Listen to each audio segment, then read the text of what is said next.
Today we're going to make a fall piece of artwork inspired by the famous artist Britto. Start by sketching out your fall object.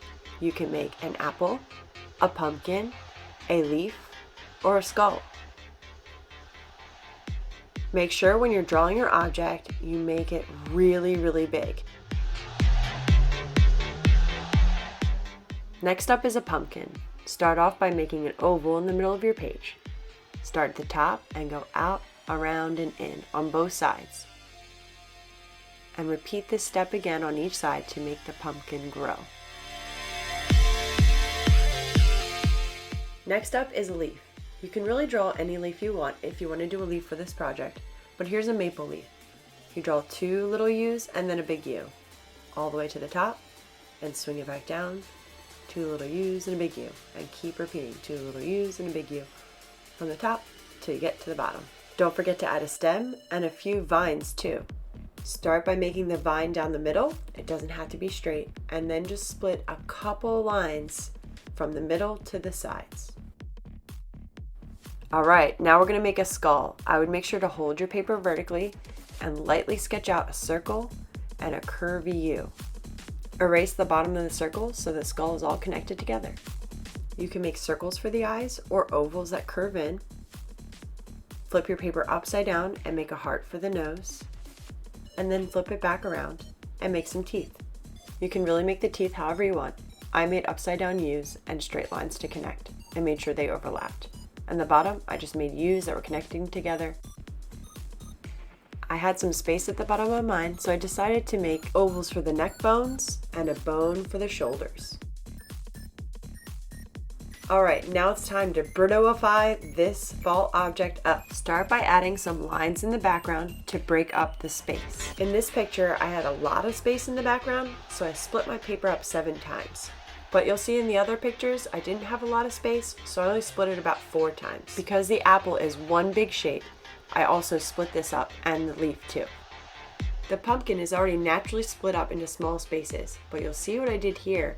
I copied a Britto trick and I made one of my lines go through my object. So you can make your lines just in the background or add one line going through your object. The vine that I created already naturally breaks up some space, but the top is all connected, so I just drew a little line to break up that space. A leaf is naturally broken up into shapes by the vines, but you can still add lines around and maybe one through too. When splitting up the skull, don't forget to split inside the skull because it's all one shape. When you're finished adding lines to your background and through your shape, you're ready to add Britto style patterns. In each shape, you're going to be making a pattern. It's okay to repeat a pattern somewhere around your page. Make sure your patterns are nice and big because you're going to have to fill all that space in. On this example, I added Britto's signature heart with wings. Continue to make patterns in every space on your paper. It's okay to leave 1 or 2 spaces blank because we're going to add a pattern on them directly with marker. Once you're finished all of your patterns, it's time to add some color. We're going to be working right up to the edge, so it might be a good idea to put a scrap paper underneath of you as you're working. Get as many color markers as you want, and it's time to start filling in. I like to outline the shape I'm doing first, and then use the side of the marker to fill it in. This helps the shape stay clean and bold, as well as helps you stay in the lines easier.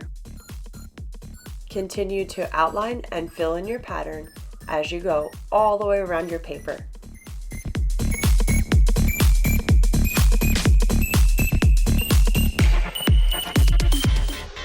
Once you're finished your fall object, it's time to get started on the background.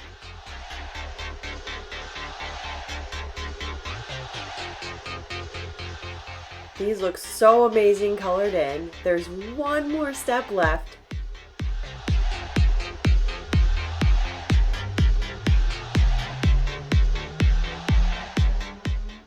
To Britto style your artwork. Take a black marker, make sure you're using the side of your marker, and trace everything.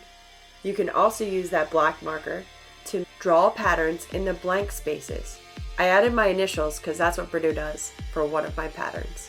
Don't forget to also trace all of your patterns too. I can't wait to see your Britto style artwork.